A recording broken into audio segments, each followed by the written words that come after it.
پاکستان کی 60 سالہ تاریخ میں تاریخی موضوعات پر جتنی فلمیں بنی ہیں ان میں اردو زبان کی سب سے کامیاب ترین فلم زرقا فلم تھی، جو 17 اکتوبر 1969 کو ریلیز ہوئی تھی اور جسے پاکستان کی پہلی ڈائمنڈ جوبلی فلم ہونے کا اعزاز بھی حاصل ہے۔ وہ پاکستانی فلموں کا انتہائی سنہری دور تھا اور ہر شعبہ مثالی تھا۔ فلم زرقا کی کہانی الفتح نامی فلسطینی تنظیم کا ایک فرضی قصہ ہے۔ جون 1964 کی 6 روزہ عرب اسرائیل جنگ میں عرب ممالک کو عبرتناک فوجی شکست ہوئی، جب اسرائیل نے اپنے کل رقبے سے کئی گنا بڑے علاقے پر قبضہ کر لیا تھا۔ ان میں مصر کا پورا صحرائے سینا، شام کی گولان پہاڑیوں کا وسیع علاقہ اور دریائے اردن کا تمام تر مغربی علاقہ بشمول بیت المقدس بھی شامل تھا۔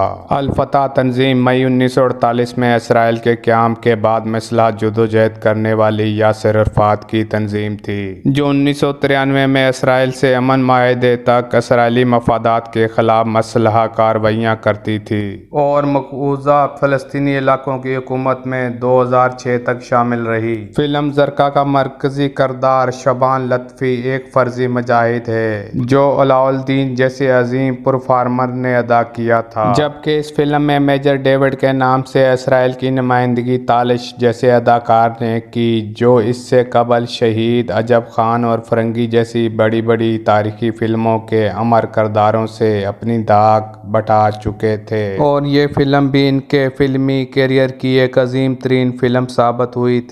فلم کے دیگر کرداروں میں ٹائٹل رول میں نیلو نے ایک مجاہدہ کا رول ادا کیا تھا جو اس وقت فدائین کہلاتے تھے اور آج کی عرف عام اصطلاح میں خودکش دہشت گرد کہلاتے ہیں۔ اعجاز، زلفی، ساقی، فومی، پرویز سجاد، فضل حق اور یوسف خان مہمان وغیرہ فلسطینی مجاہدین کی نمائندگی کرتے ہیں۔ ایم ڈی شیخ اسلم پرویز اور تالش وغیرہ اسرائیلی آباد کاروں اور قابض فوج کے نمائندے ہیں۔ مزاحیہ اداکار زلفی کے مختصر فلمی کیریئر کی یہ اہم ترین فلم تھی، جو اس فلم کی ریلیز سے قبل ہی انتقال کر گئے تھے۔ فلم زرقا اپنے گیتوں کی وجہ سے بڑی مشہور تھی۔ مشہور موسیقار رشید اترے کی بہت بڑی فلم تھی۔